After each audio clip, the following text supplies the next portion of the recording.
Universities used to be somewhere you'd be worried about your child going and getting hooked on drink or drugs. Right now, they're going to come out an extremist on the left or a radical jihadist. You're importing the third world and you're getting the third world, and you're encouraging the third world to stay as the third world in our Western country. You will have white people sat with black people, sat with Chinese people, sat with Hindu people, all sat together. And in the corner, you'll have 10 tables of Muslims. It does not work. I just don't want your audience to have any illusions about what Putin does to his own country and what goals he actually has. We see an image of Putin as defending Christian values. But that can't be further from the truth. He's a strong man, but he's not strong man for Russian people. He's a strong man for his own power. What happens to Assange or what happened to Edward Snowden, the same thing happened in Russia, just on a larger scale. And it would have happened to you, should have you been here. The highest subsidized region in Russia. It's Chechnya. It's Chechnya. To stay calm. To stay calm. You're paying them not to be terrorists. Exactly. Здравствуйте, меня зовут Михаил Светов, у меня в гостях сегодня британский политик Томми Робинсон, и поговорим мы сегодня про миграционную политику, про ситуацию со свободой слова в Великобритании и почему путинской пропаганде удается с такой эффективностью переманивать на свою сторону сторонников правого движения. Thank you, Tommy, for coming to my show. It's a pleasure to meet you. It's a pleasure to be here again. So, tell me, what brings you to Russia? I've come to Russia because one reason I feel silenced in the UK. If you've seen what's happened in Britain, I'm banned from every single social media. I've committed no crime. I've not been tried by anyone.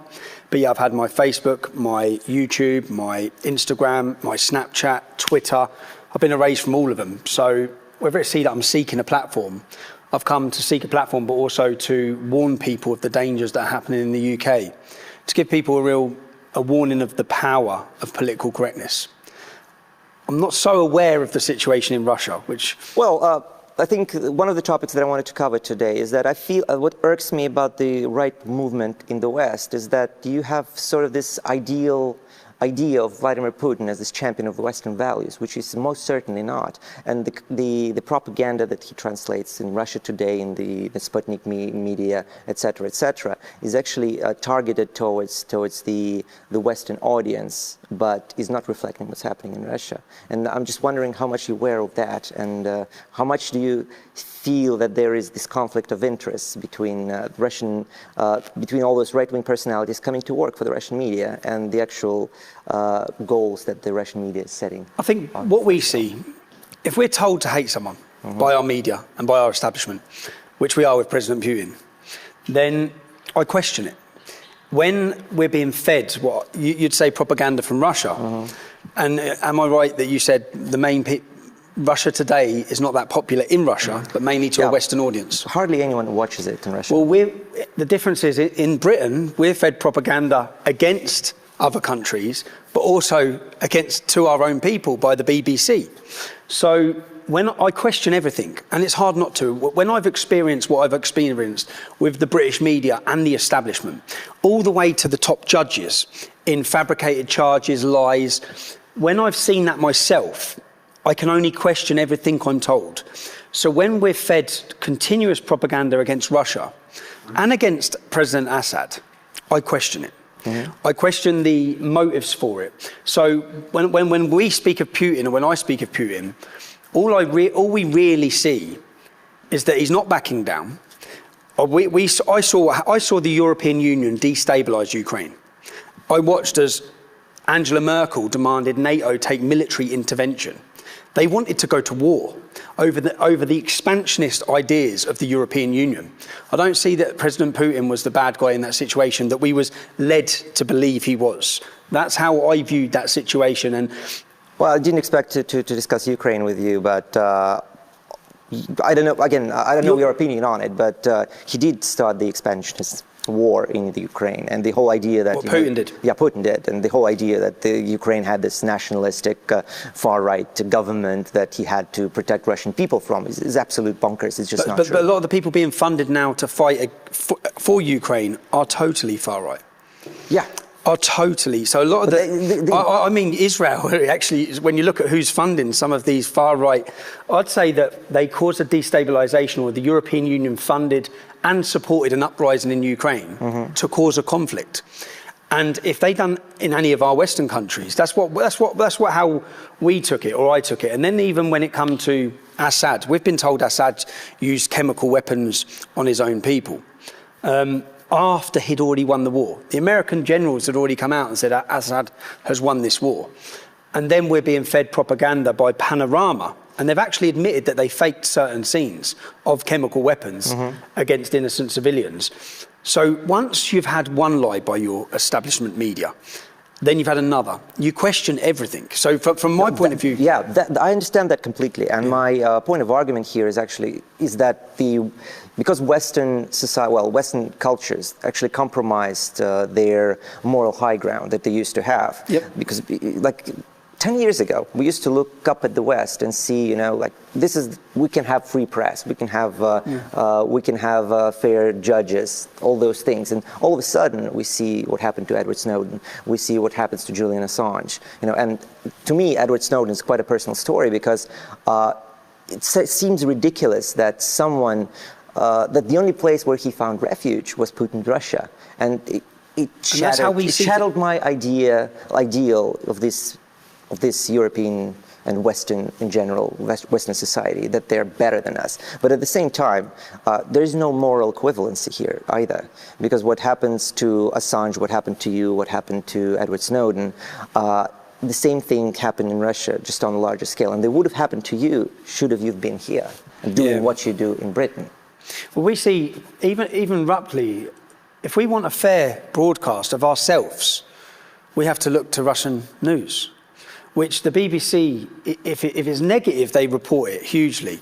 Other than that, I don't get invited on any mainstream media. I was the most watched journalist, probably in Europe, for a period. The most listened to journalist in Europe. And yet they try and distinguish or push our views as marginalised. So why do you think you were so successful in marginalising people like you?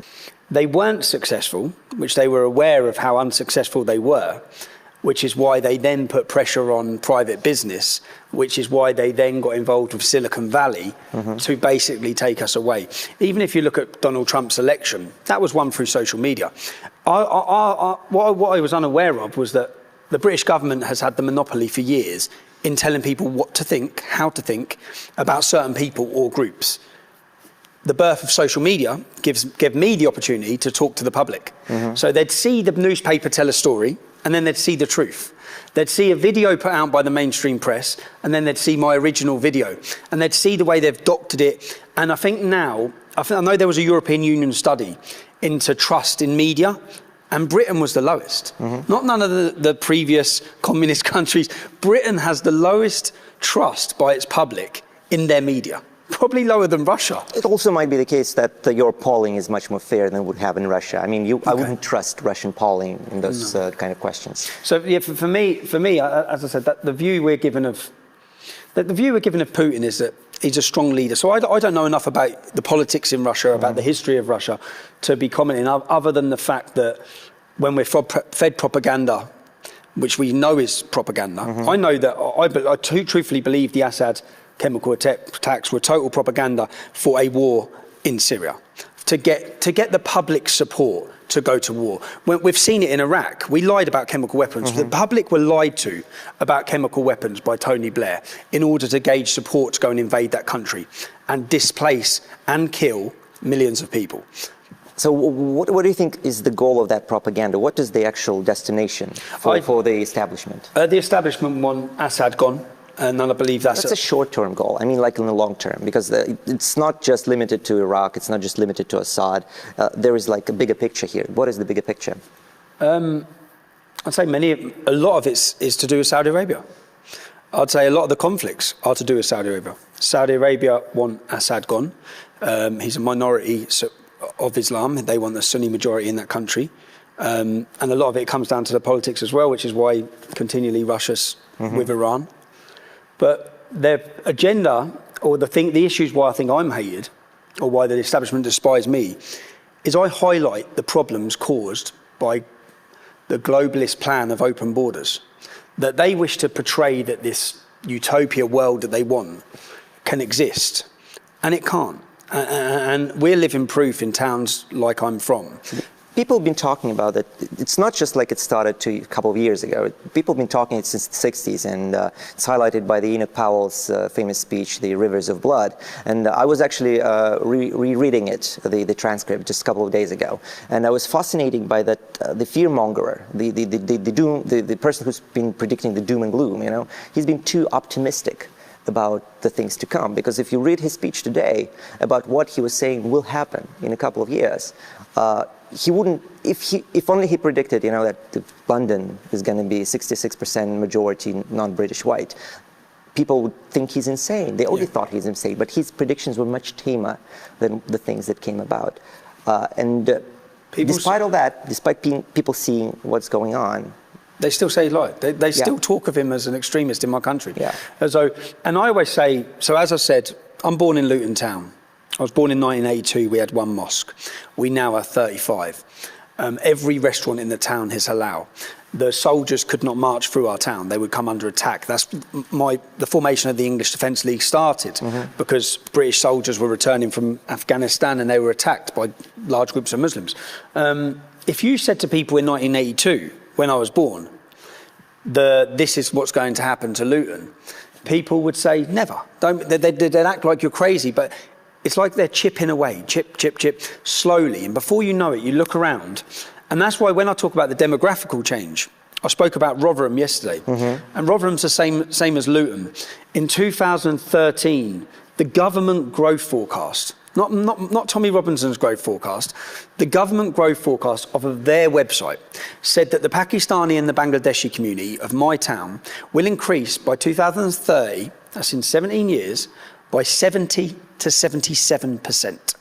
Now, would that be the massive worry that it is if we didn't see the jihad, if we didn't see the rape gangs? If you were telling me that the Sikh community of Britain is going to increase, it's not. The Sikh community, the black community, the West Indian community, the Polish community, they're all increasing at a 1.2 to 1.4%. The Islamic community is, on average, having 5.6 children. It's a problem. 50% of Muslim males are on benefit. 75% of the women are on benefit. And the non-integration and non-assimilation is creating Islamic ghettos across our country. And as an Englishman, I have 3 children. So living in Luton, seeing the increase, knowing the hostility we face already, it's terrifying. And that's not hatred speaking. It's just terrifying. And if you love I love my children. I look at my children, I want what's best for my children. And I would do anything to give them a safe and prosperous future. I don't see a safe and prosperous future for any of the next generation. And do you feel like Russian media helps you get a platform to spread the word, right? I believe they portray, I understand the counter argument that people are going to say, well, of course, because that makes Britain look bad. But Britain should look bad. The world should know. If you sit here in Russia, and many of you haven't visited Britain, you probably still view it as this beautiful Western democracy, freedom, all of these things. We don't have freedom. We don't have free speech. We simply do not have free speech. The minute you speak out against the establishment, and my life is a fine example of it, unlawful arrests. I showed you yesterday in my speech. Yeah. Police officers come to my house with machine guns, with my wife and children in. Is this something that people of Russia would view happens in Britain because you're highlighting crimes against your people? No, it shatters our idea of the West that actually got us out of the Soviet disaster. And I had some liberal politicians, Western liberal politicians, on my show as well, and we've been arguing back and forth incessantly. But why do you think Russian government provides support for the right-wing individuals and movements? I'd question in if the they West? do provide support. Well, Le Pen in France, famously, she received funding from the Russian government, and Milo Yiannopoulos is working for the Russian newspaper now. Maybe it's hard to say because Le Pen has been targeted so bad by the establishment in France. Maybe it evens out the playing field. They froze her accounts. That's when Russia stepped in, no?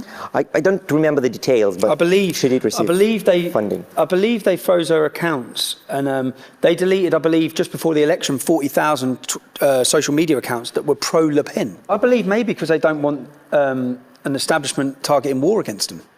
I believe that they would have seen Hillary Clinton wanted to go to war. There are many within British politics who see Russia as this big bogeyman, who create Russia as the bogeyman, and not just the bogeyman, but the enemy of our people. But there's a difference, though, between Donald Trump and supporting Le Pen, because you can't really, like the whole Russian hysteria in the US around that, Russians supported Donald Trump. This is bonkers, this is insane, it has nothing to do with reality. But when we talk about movements, like some of the movements in Germany, in France, in Netherlands, in Sweden even, you can factually prove that Russian government has been helping those movements, has been platforming them. And again, I'm not saying it's a bad thing, I'm just asking why do you think I'd say possibly because they'd want to support people that they don't see as seeing them as an enemy.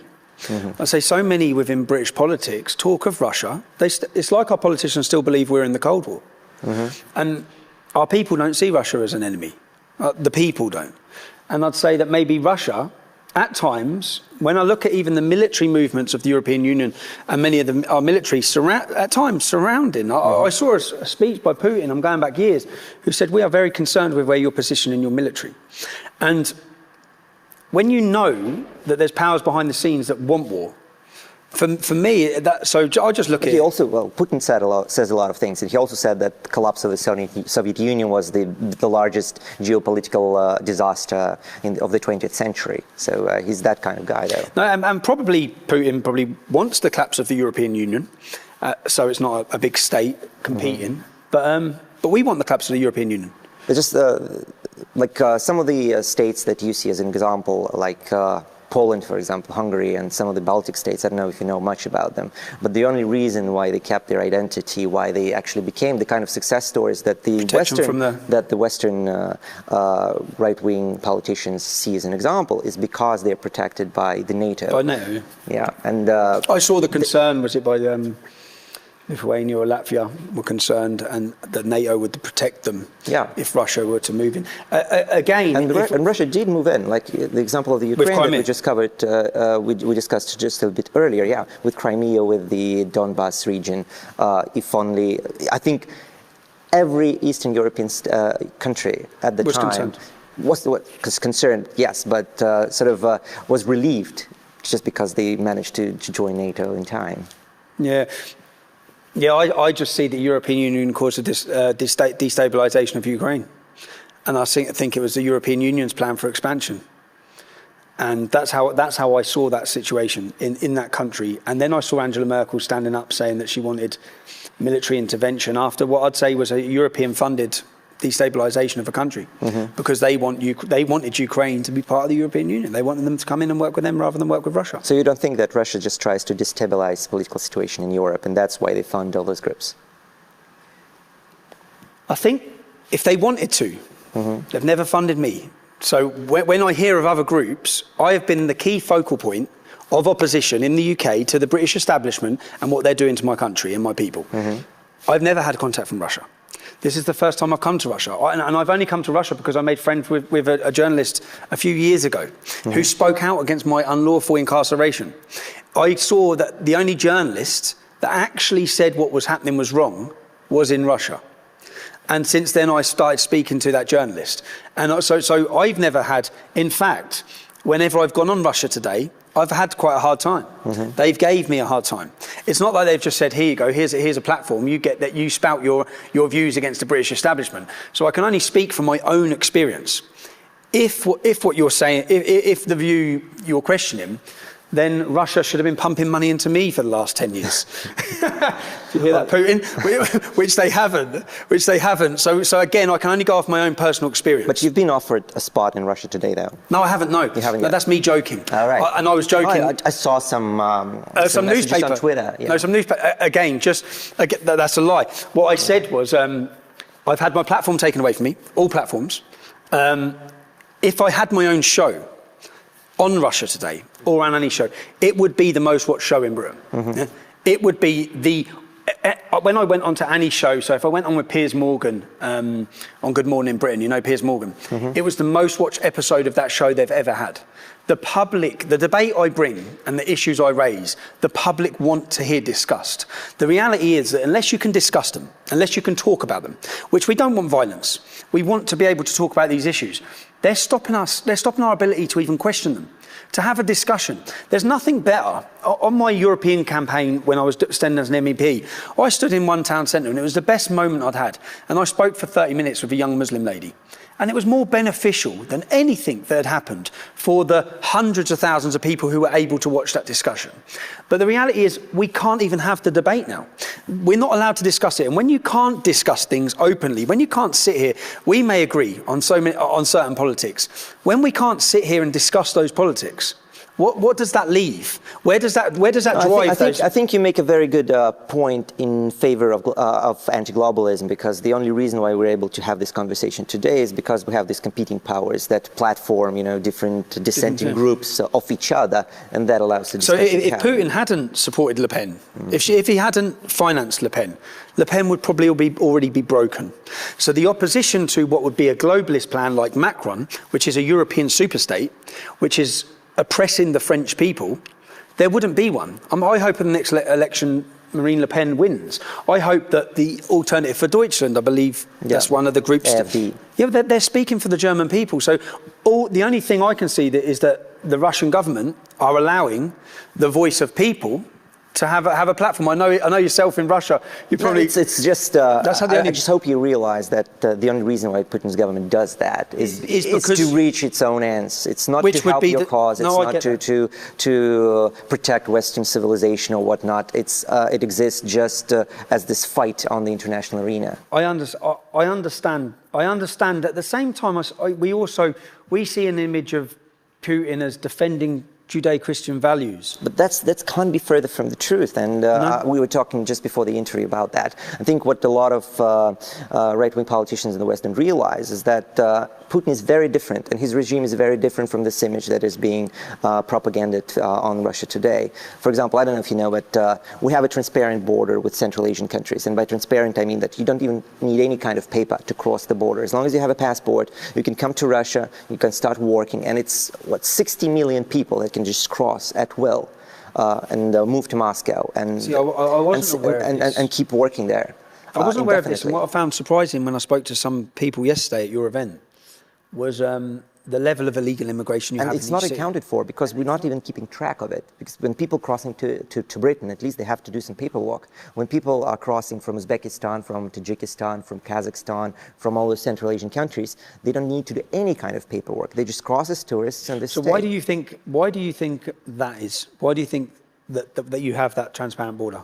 Why do you think? Well, it's partially it's an inheritance from the Soviet Union because they used to be an agreement part of the Soviet Union at the Soviet time, and the other reason is corruption because there's a lot of corruption in the Russian government, and there's a lot of interests that connect the Russian government with the governments of those countries. What would happen if they put a hard border?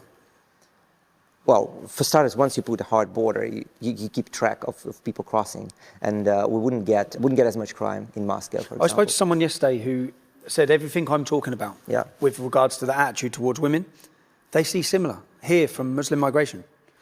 Absolutely. Illegal migration. They said, no, And there are regions in Russia, like Chechnya, like Dagestan, where Russian law doesn't apply at all. It is part of Russia, but if you go there, you'll notice that they live by their own kind of arrangement. State within a state. Yeah, it's state within a state. And we had an opposition leader murdered a couple of years ago, Boris Nemtsov. And he was murdered a couple of meters in front of the Red Square, so it's like in the heart of Moscow. And the murderers were from Chechnya, and basically they weren't prosecuted. The murderers from Chechnya? They were from Chechnya. See, I wasn't aware of that either. There you go. So, and the murder happened in the heart of Russia. And because it happened, apparently, it hasn't been proven, but it seems like to be true because it's been ordered from Chechnya. It's been executed by the Chechen people. Why would the Chechen people want him killed? Well, they have the strongman of their own. His name is Ramzan Kadyrov. The leader of Chechnya. He's a favorite of Putin's. He's a leader of Chechnya. He's a favorite of Putin's. The one who says there's no gay people in Chechnya. There you go. That's the one. And he's very close with Putin. And he's been a key person stabilizing the region for Putin. But he stabilized it at cost of creating a state within a state. So with no freedom. Not just no freedom in Russian sense. There's not much freedom within Russia, but separate... Is it under Sharia? In practice, not under Sharia, but this... well, the Northern Caucasus in Russia is not traditionally Sharia area. They have their own tradition coming back from hundreds of years, and they practice their traditions still, and those traditions are protected by the Chechen government today. And Ramzan Kadyrov basically has been given a free slate to do whatever he wants, as long as he controls his people. Yeah, as long as he's... I know Russia's a very different... When we talk about freedom in Russia, because of the Soviet Union and because there's so many different ethnic makeups, it's a very different situation to talking about liberal democracy in France and how you control how you control those countries. Because the Beslan massacre, that was the first thing. I was 21 years old. I remember I was working at Luton Airport. I was not political. Even when we got to the English Defence League, forming the English Defence League, I was like most other working class English kids. Not political, didn't care about the news or what's happening in politics. I was working on a building site. I'd go watch football on a Saturday and I'd live my life, which is the one benefit I've had from my 10 years of activism is I believe we've politicised a generation. Many of our people come so... You seem very political. I saw your meeting yesterday, how many people were coming for how many hours? 12 hours? 12 hours. 12 hours non-stop, and you do this regularly where people are coming and they're so engaged in the entire political debate on every aspect. You have all your different sections you're discussing. Our background, when I say my background, I say a working class environment, we're non-political now. And the difference with us, and then you have the Islamic community, Islam is a political ideology. So they're brought up encouraged in politics from a very young age in the mosques. The mosque is used as a sort of command and control centre for the local area where all of them are being politicised.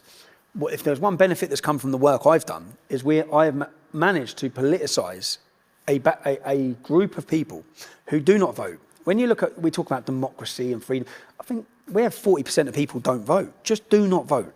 I had never voted. I had never, ever voted.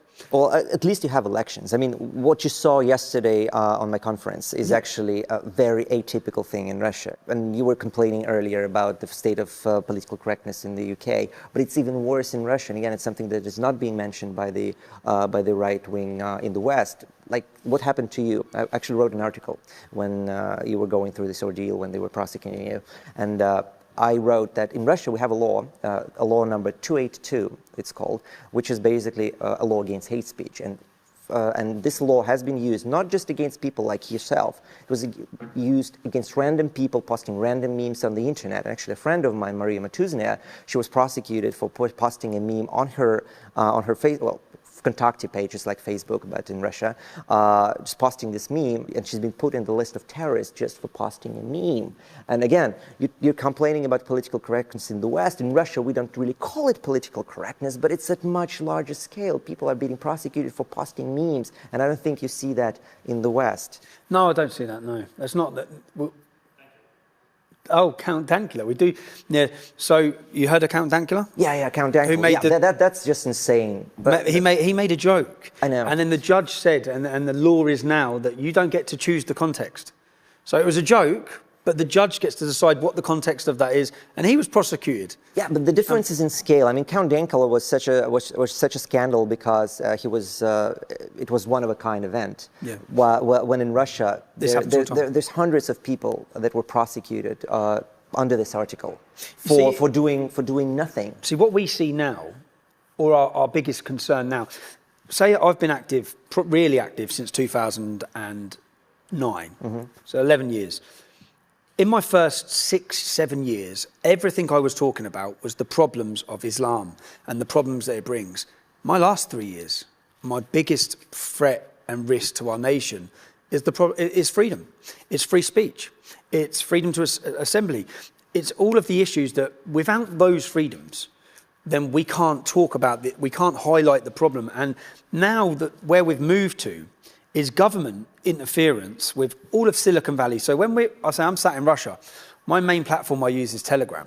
Okay, we'll now be looking to even Chinese platforms. I mean, even this is ironic because the founder of Telegram had to leave Russia. He lives in Dubai today. Yeah. Why? Because he has a criminal charge against him in Russia for refusing to follow the government censorship and censoring people like yourself, but who write in Russia.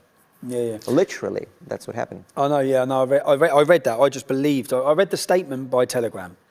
But I obviously do understand that the reason that many personalities or people who are speaking out and criticising our governments may get a platform here. But as I said, I can only speak from my own personal experience. I've never had no contact by any Russian officials saying they want to help me. I've never had it. Many people, after this trip, I'm going to be called a Russian asset just for coming to Russia. I will be called a Russian asset. I'll be smeared as the agent of the right wing. Yeah, you will. Yeah. But and it's like I speak out against anti-Semitism, and against attacks. I'm called a Zionist shill. I'm a Zionist Russian asset shill. Whilst being a far-right Nazi. But I'm actually, just like you using like platforms that Russia Today allows you to use to spread the word. I'm actually using you as well because I'm trying to explain to your audience. To reach to the British audience. To reach the British audience. We used to have a movement that was called the Movement Against Illegal Immigration. That was much tamer than EDL even. They were just fighting against illegal immigration. They were trying to put it into a more legal sphere. And to this day, the founder of this movement is still under house arrest, and he spent many years in jail. The movement is banned in Russia under the Article 282. What, the hate speech law? The hate speech article, yes. And I think for the longest time, it's changing today because government is becoming more oppressive, but for the longest time, the most prosecuted political group in Russia were Russian nationalists, and that's just a fact. You see, that's not how that's not the view we'd have in our country. I know, because the information you're getting is from the Russian media. No, it's not just the information from Russian media. It's the lies fed by our own. So then once, as I say, like the Russian World Cup, you had the World Cup. We were advised not to come by the British government. We were told how violent the Russian people would be. We were told how dangerous it would be. It was one of the most beautiful, successful World Cups there's been. I spoke to people who come who were so shocked and surprised at the hospitality shown by the Russian people. When they saw English people, they were like, England, England. No one would expect that from what we've been fed about Russia. Yeah? No one expected that.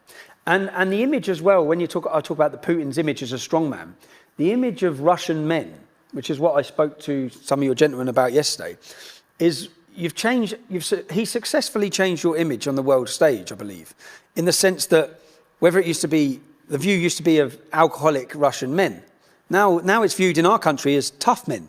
We view Russian men as strong, fighting men who are still allowed to be. I don't think it's so much result of Putin's work. It's more of a result of the Western demise, to be honest. Because what I've seen I spent 12 years of my life abroad. I lived in England, I lived in France, and I saw the changes that happened with my own eyes. If someone in 1999 told me that Moscow will be a safer city than Paris, I would have thought you were insane. That would have sounded bonkers to me. But today it's actually the case, and it's terrifying, and it's odd, and we look for inspiration. That's why we're looking for inspiration. The people are looking for inspiration. Yeah.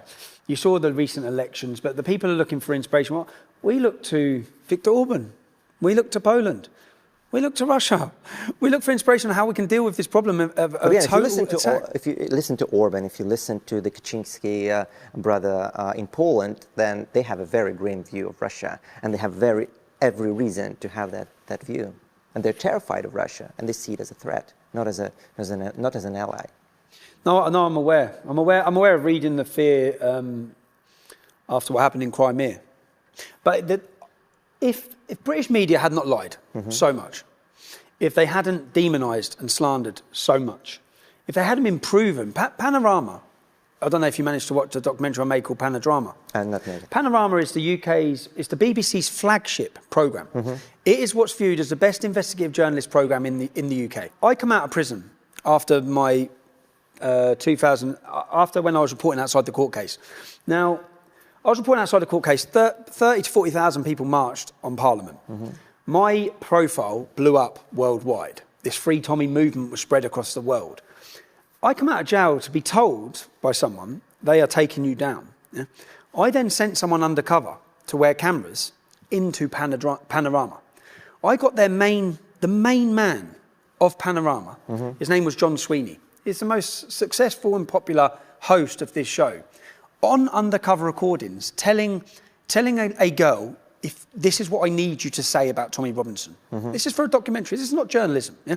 This is what I need you to say. Say this, say this, say this. At the end, he says, do we have a deal? I then got him saying that they're going to fabricate sexual charges against me. They're going to fabricate me to be like Harvey Weinstein. I got all of this on camera.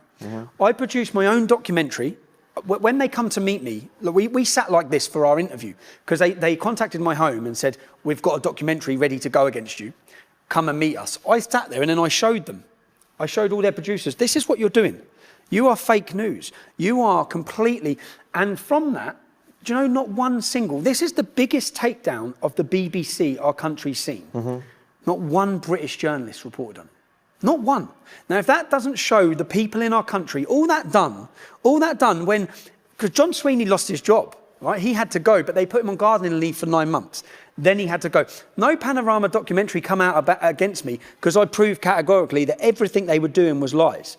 Now, and within 48 hours of that, that's when I was removed from every single social media. And not just removed from social media, it's when I was recharged on my court case. Within 48 hours. Everything happened. Now, the telling moment for us to understand the level of corruption in our own country was that not one journalist reported that the BBC had been caught undercover creating news. Now 2 million people watched that documentary in England in 24 hours. To those people who watched it, to anyone that's followed my story, we question everything. So I understand you'd sit here in Russia. Everything you're describing is very akin to what we're seeing in Russia. Yeah. And again, I've been slandered myself. I've been slandered myself in the same kind of manner that you described. So why do you think this decline happened in the West? Because we never had it in Russia. We always had something to look up for in the West. But why did this decline happen in Britain? You know, Britain and the US, the birthplace of freedom of speech, really. It's an organised decline. It's an attack on family values. We are brought up to believe everything about our identity and our history is bad. We're not allowed to celebrate who we are. We're not allowed to celebrate. But why did this happen? Why do I believe it's been intentionally done? Yeah. I believe to break down our identity. I believe it's part of a European Union plan. And I generally believe that they don't want us having our own identity in countries because they wish completely control of the people under one super state, which is what I guess you're the equivalent of what you say you live under. Under one super state where we don't have our identity, where they are slowly taking our rights, and by unelected people who wish to make a mass world plan. And I used to, they don't call it the EUSSR. For no reason. Yeah. But what when I started activism in 2009, I used to hear people talk of the New World Order, and I used to just say, shut up, like all this conspiracy madness. As we progress, and I look at the European Union, and I look at what they're doing, and I look at anyone that's crossed their paths, Greece. I look at countries. Ireland voted not to go into the European. They didn't want the euro. They made them re-vote twice, and then I watched what happened with Brexit, and I saw what they were doing. I saw that they were so close to going against democracy in our own nation. If we didn't follow through with Brexit, I think it would have been the end of the country everyone knows, because there would have been massive. So do you think that Brexit will be good for Britain then? I think Brexit will be absolutely brilliant for Britain. And I think that, you see, if it's not, which many people couldn't understand, okay? We didn't vote for an economy. When we got that opportunity to vote, we voted for culture and identity. And we kept hearing them tell us, oh, you're gonna have no food on the shelves, yeah? Like in Japan. You're gonna have no food on the shelves. House prices will collapse. This will happen. And we were so threatened, they flew Barack Obama in as part of the globalist agenda to lie to us and tell us. And still, against all the threats of everything, the people said, we don't care. And the truth was, we don't care. You see, if we have a recession and people have to go through hard times, we're in control of our own destiny. We, as British people, we are in control of our own country, our own laws, our own immigration. And to me, that's more important. I think if you ask people what they'd prefer, is it wealth or your culture and identity? Because in Britain now, we feel under attack. We feel like our culture is disappearing. And it's not just, and that's not alarmist or anything, because if you come to Luton, I hope you get to come to England. If you come to Luton, spend some time with me. I'll show you around. You could step off an aeroplane in any major European city now, in all the Western European cities.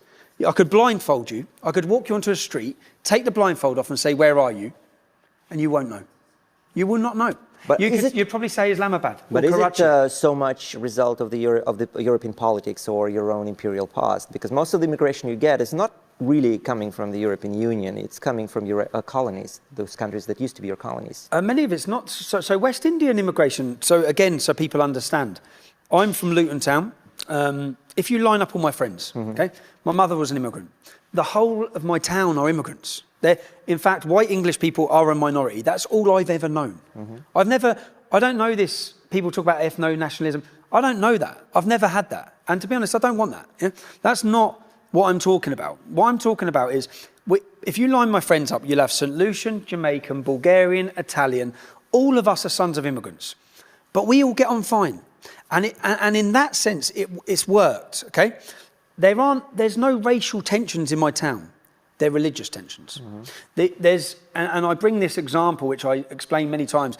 If you go into a school dinner hall in my town, then you will have white people sat with black people, sat with Chinese people, sat with Hindu people, all sat together. And in the corner, you'll have 10 tables of Muslims. It does not work. And that's you're not answering my questions, though, because my question is that the kind of immigration you get is from your colonies, and we're talking about Muslim colonies, like Pakistan, you mentioned Islamabad, like, I'm not sure, Bangladesh? Yeah, Bangladesh, those kind of places. Yes, but which is why now we have Priti Patel about to introduce a points-based system. The only immigration that should come into our country should benefit our country. That's the only immigration. And our government and our leaders, first and foremost, is for the safety of our people. And they're failing miserably. We have, I don't know about your country, but we have 22,000 British Muslims on a terrorist watch list. 22,000. We have a great security services, but if we didn't have a great security services, we would have seen a terrorist attack, an explosion, a nightclub, an aeroplane, shopping malls. Every single month for the last 18 months, we'd have had an attack. And then people would realise in our country, we already live in a war zone. We're just covering it up. Now, the scary point that I make is every 10 years since the 1960s, the Islamic community has doubled. Every 10 years. I talked to you about Rotherham from 2001 to 2011. It went up 78%. If these numbers continue, which is what we're seeing, if these numbers continue, then where is the future for our people? Just to mirror what you're saying, and again, just to disillusion some of the lies that Russia today is telling. In Russia, it's exactly the same case. So when the right wings, when the right-wing personalities talk about demographics in Russia, you know, I often hear that, well, look, the population of Russia grows. The only reason why it grows is because of the immigration. If you look at the numbers of the not just birth rate, because we have the Northern Caucasus, which is contributing a lot to the statistics, but if you look at the native population, like white Russian population, you're going to notice a sharp decline, sometimes even sharper than what you see in Britain and France. Which is why Hungary is so inspirational at the time, or to look for a solution in encouraging marriage, in encouraging families. We don't, in the UK, it's frowned upon, or the media attack this feminist movement that's been created. It is created in order to break down families, to tell them that it's not good to have children, it's not good to have one partner, it's not good to have the family unit. And that is orchestrated and organised. When we look at what's being taught now in primary schools to 6-year-old children, that boys can be girls, that girls can be boys, the confusion in their minds. And this isn't, I wouldn't say this is all a mistake. This has been orchestrated and organised because it weakens the family. To what end, though? The state bring up your children. That essentially, which is what they want. And when you look at the education system, 80% of professors in the UK are hard left-leaning. 80%, it's like Marxism has took a seat within our educational profession and within our universities. All of these ideas.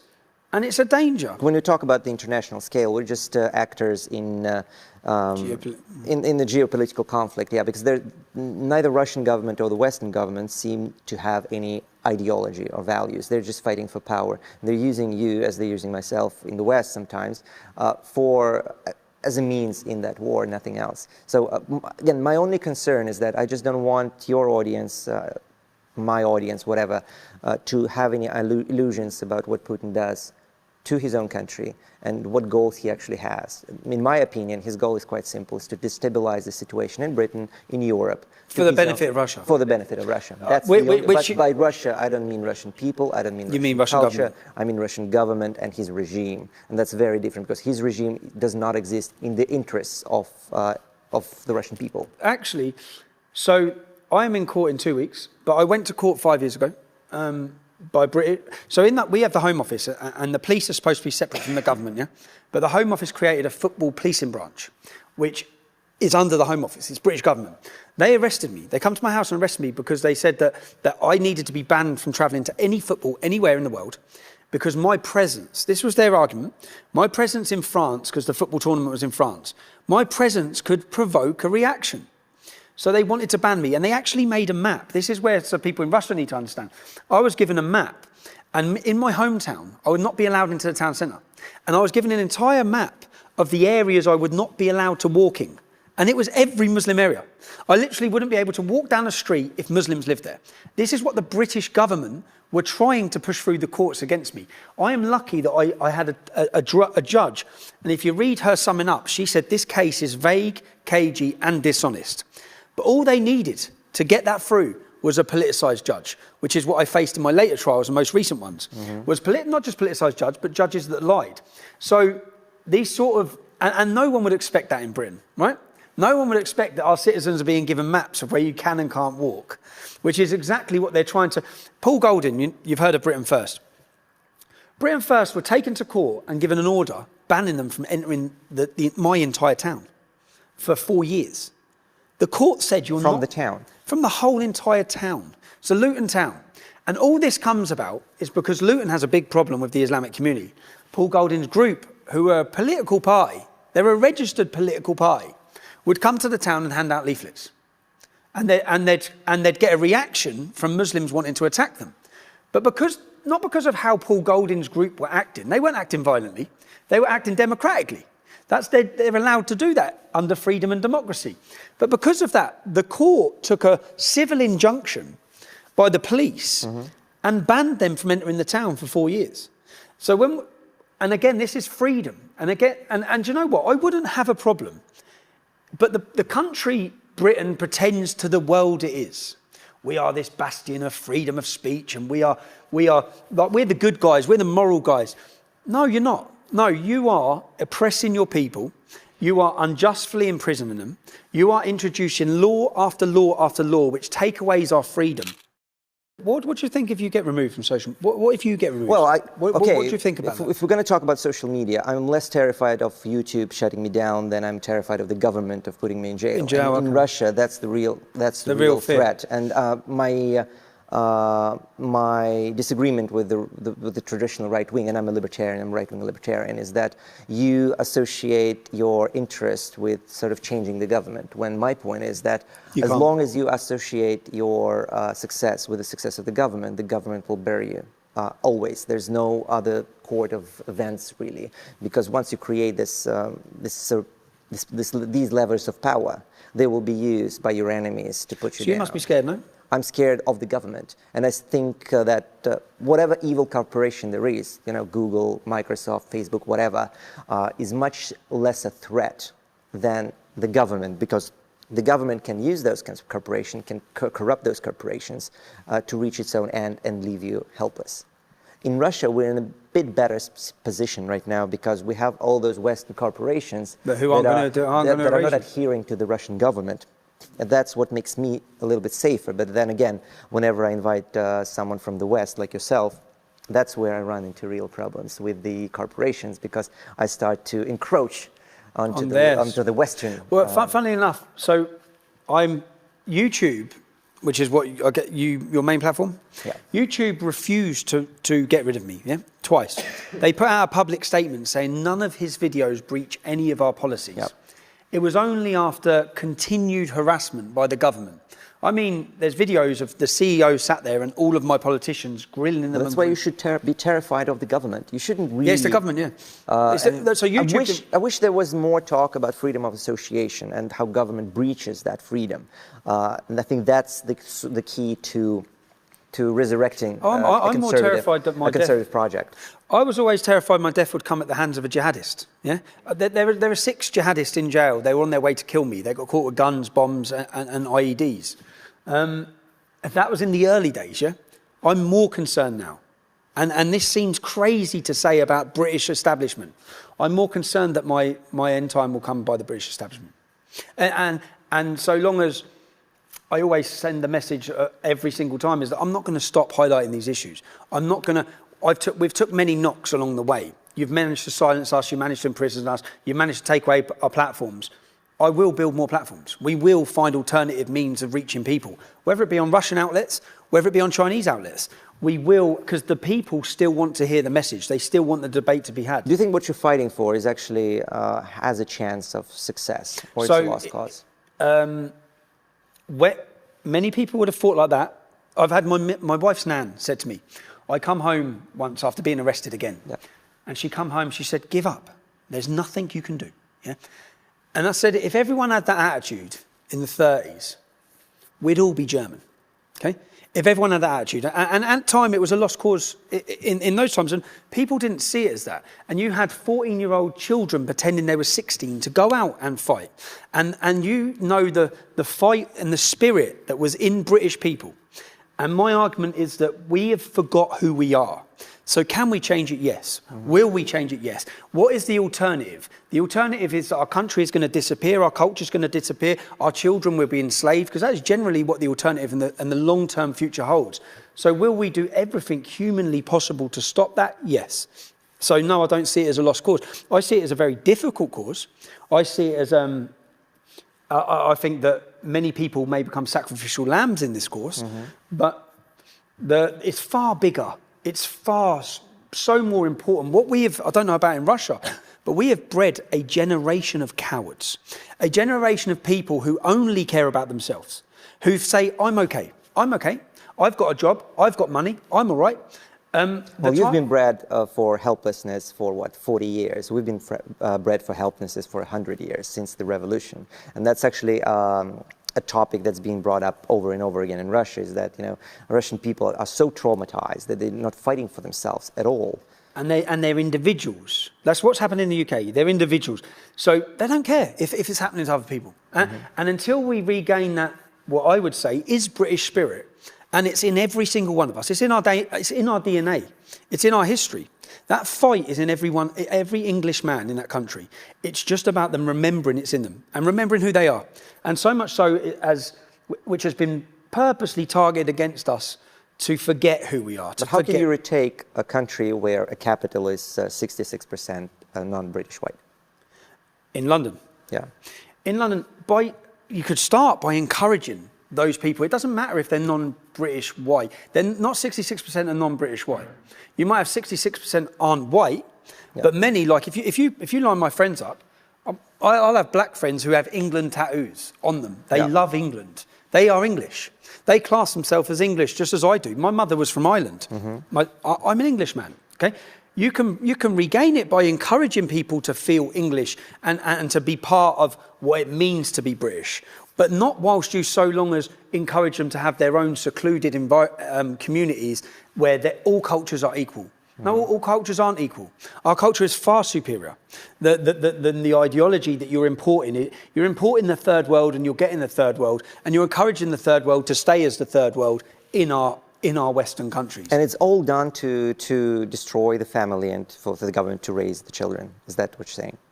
I believe it's all done as a part of a globalist plan of control. And whether you look at the Barcelona Declaration, where it's an agreement by many European leaders to mix Europe and Africa, whether it be Angela Merkel's excuse was, we have a decline in birth rate, we need immigrants in. You bring 1 million Muslim young fighting age men into your country. You could have brought Thai people. You could have put Filipinos in. They'd work very hard. You could have put Sikh people, Sikh communities in. They'd have worked very hard. When you talk about the Islamization of London and Britain and the European capitals, we have the exact same thing in Moscow. You have 4 mosques. How many Muslims do you have? 4 million in we Moscow? have millions and millions. Millions in Moscow? Yeah. You only have 4 mosques? Now, the problem I believe... We only have 4 big mosques. I believe, yeah, and then you have illegal ones that they keep opening and getting shut down. Yeah, well, you can just scroll down. Yeah, I saw it. I was shocked. That's central Moscow, and it's not like in suburbs. And that is a show of power. Yeah, of course it is. That's what they're showing. And every time, like Russian opposition tries to have a rally, you know, we have to get permission from the government, and we very rarely get that permission. When those shows of power happen, they can't stop it. They get permission for because they couldn't tens of thousands, hundreds of thousands of people to flood the streets. You see, I believe a lot of the problems in the UK. I was not aware that you don't allow Saudi Arabia, Iran, Qatar to fund mosques in your country. Many of the mosques funded in the UK and across Europe now, across Europe, are funded by Saudi, Qatar, Iran. Now, whoever funds a mosque dictates what's being taught in the mosque.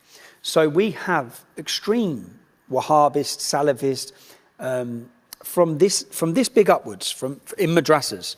And I think that by not allowing the mosques, because you have a Muslim in Russia, he might just go home and be a Muslim. Yeah, we'll have different types of Muslims. Yeah, probably more liberal. Yeah. Probably more liberal. We have Tatars. They used to be part of Russia for hundreds of years. Not as radicalized in the sense of not as jihad has not been reborn into them.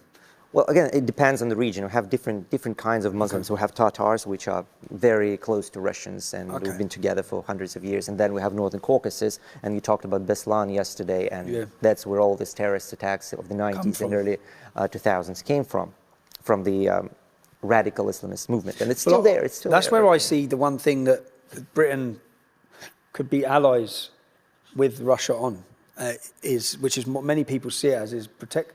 We don't think. We have an image that, you see what they're doing in our country. You see the attacks, the slaughters, blowing up kids, that Putin would crack down on that wouldn't allow these groups to fester and grow in the way that they're growing in our country.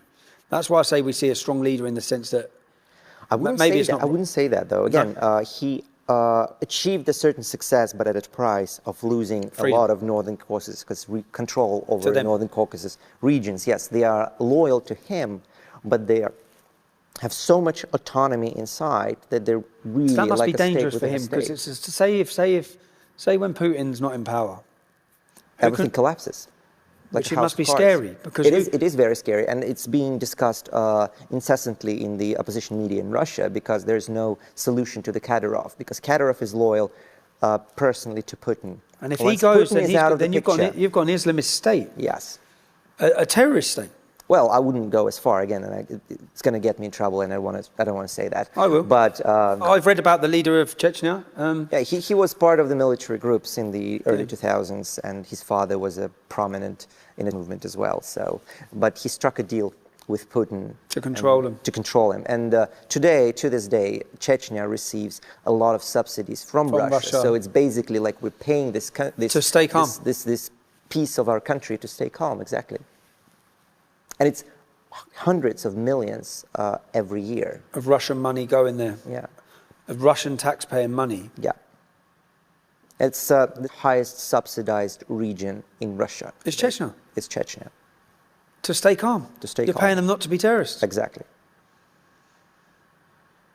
You're appeasing them. Yep. And it's been so since the start of the Putin's term. And he must, and the government must see that as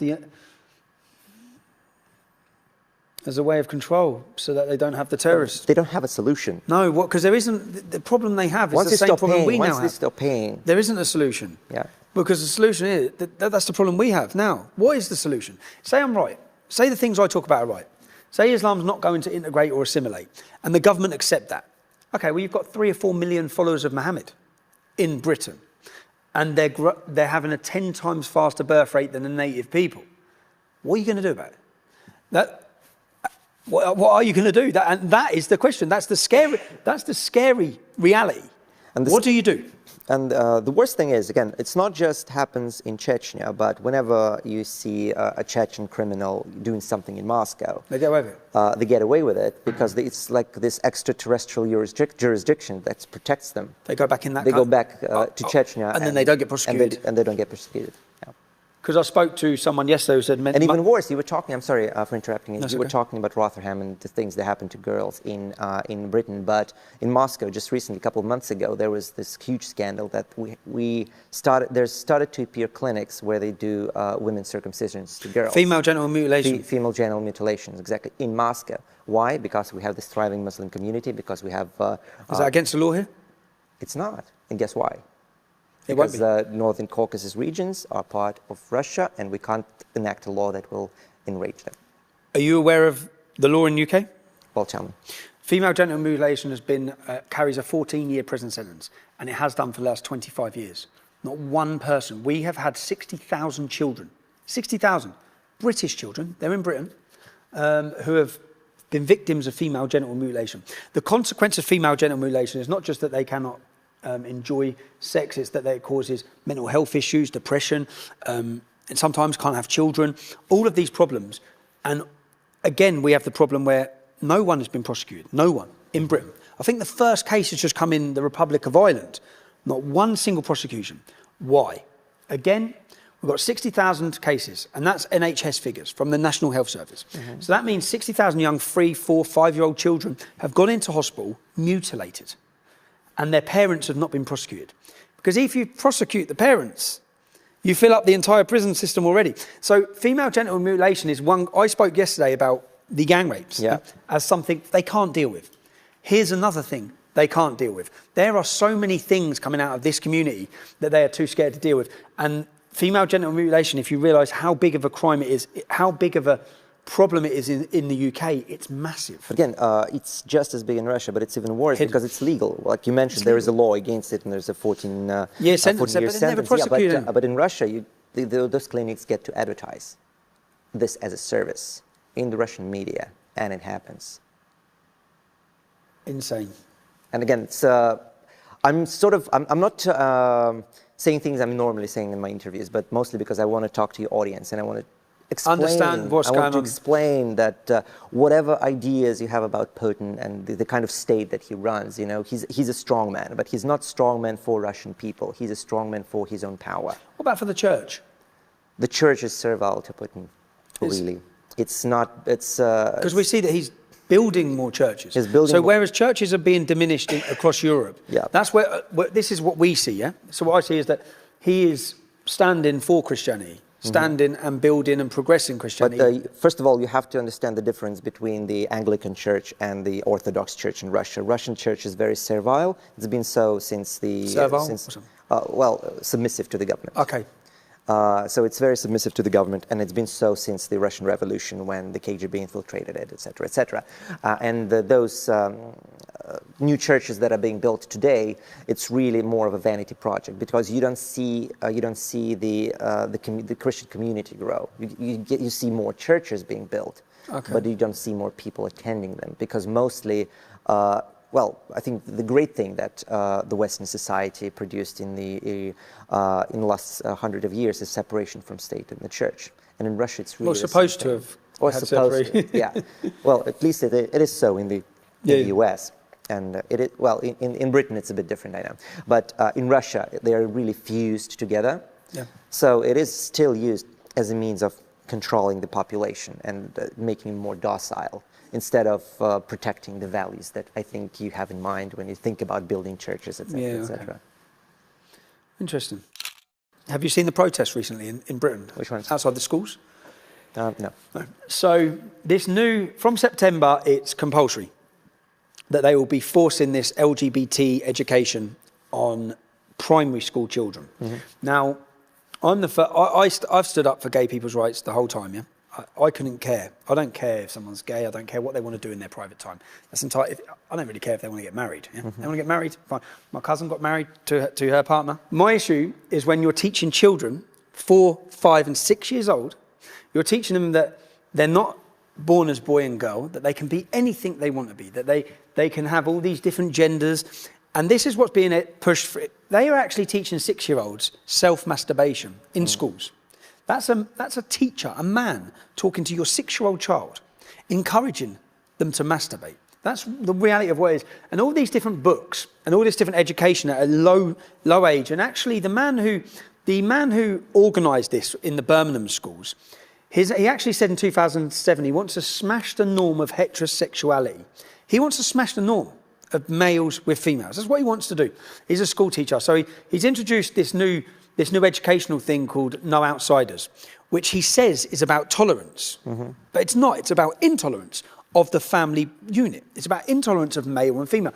Now, the Muslim community have said no. And they're outside the school in their hundreds, yeah? And it's been such a massive deal. They shut down the school. There's hundreds of them protesting, and then they started protesting outside other schools, saying, you're not teaching our children this. The state are not teaching our children. One of the men has pulled their son out, and he's facing prison now. It's all about to blow up. It's all blowing up at the minute to do with the Muslim community refusing this. Now, the Muslim community are right on this issue, because the teacher is homosexual, yeah? Which I actually went up and met the Muslim community who are doing these protests, which I think surprised them. I said, look, I agree with what you're saying. Has there been one complaint in this school about the teacher being a homosexual? No, yeah, never. So everyone was happy with him teaching their children. This is not about homophobia. This is not, and to be honest, the way the media have portrayed it is that these are extremist, homophobic Muslim parents. They're not, they're parents. They're parents who, they should have a say in how their children are brought up and the forced indoctrination on their kids from the education system, which is what we're witnessing. So there's been a real clash, and I don't think they know what to do, because the left, now they have a minority that they protect over everything. But I think the reason why they are able to defend their interests so much better than the British community is because that's the separation of church and the state in effect, because they have their own mosques, you know, that defends their interests. And you don't have that as a British we have no voice. They have so many voices and organisations. There you go. So it's really a lack of organisation and the monopoly on power that the government has over your community that doesn't allow you to defend your interests as effectively as the Muslim community does. And this clash now, I see this, we're launching. What day is it? We're launching in 3 days. We're launching a new movement in 3 days, because I think these are one of the key issues now. 4,800% has been the increase in children with trans children. Yeah? And many of it, when you look at the statistics of it, 50% of them are autistic, and we're encouraging and confusing.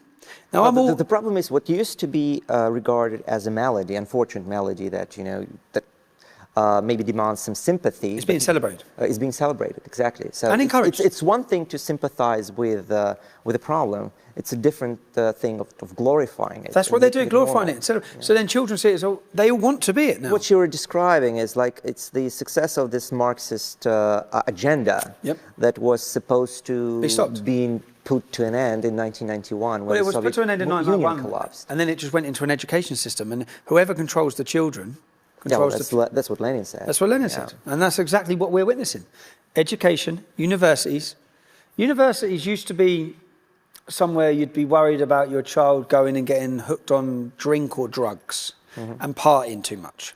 Right now, they're going to come out an extremist on the left or a radical jihadist. I don't know if you're aware of how bad Islam has grown in British universities. The amount of terrorists that have come out of those universities. So how did you lose control of your universities then? Lose control, or were they infiltrated? Well, I mean, it's the same thing. Yeah, they were infiltrated by professors with Marxist ideas. And it's encouraged and attacked. And when it comes to Islam, it's exactly the same. You can't say no to anything. So then the money coming into the universities, I believe even Oxford and Cambridge are now funded by Saudi Arabia.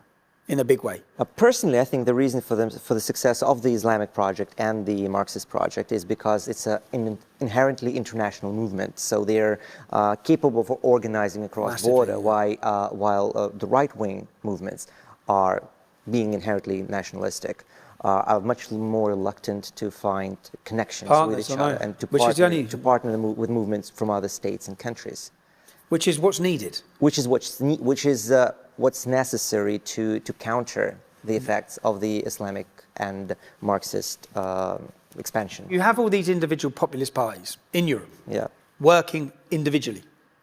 The only way we solve the censorship, the Islamic issue, the Marxist issue, again, is to work together. And that's the reason why I invited you to my show, because I wanted to explain that whatever Putin is projecting in the West through his propaganda, through his media, has nothing to do with reality, and that the kind of struggle that Russian people have in Russia is akin to what you have in Britain, is akin to what German people are facing in Germany, etc., etc. Certain nuances can be different, but the fight is the same. And if you follow the propaganda blindly, you are missing the point here that whatever Putin does, it's very similar to what your government does in your country. Okay, yeah, it's interesting. It's interesting to hear. Awesome. I think we can wrap it up then. It was very interesting. Thank you, Tommy, for Thanks. I hope to see you in England, yeah? Yeah. Cheers. Thanks for coming to my show. Спасибо, что смотрели. У меня в гостях был Томми Робинсон. Ставьте лайки, подписывайтесь на канал. Присылайте криптовалюту, если вам нравится, что я делаю. До новых встреч. Awesome. Thank you.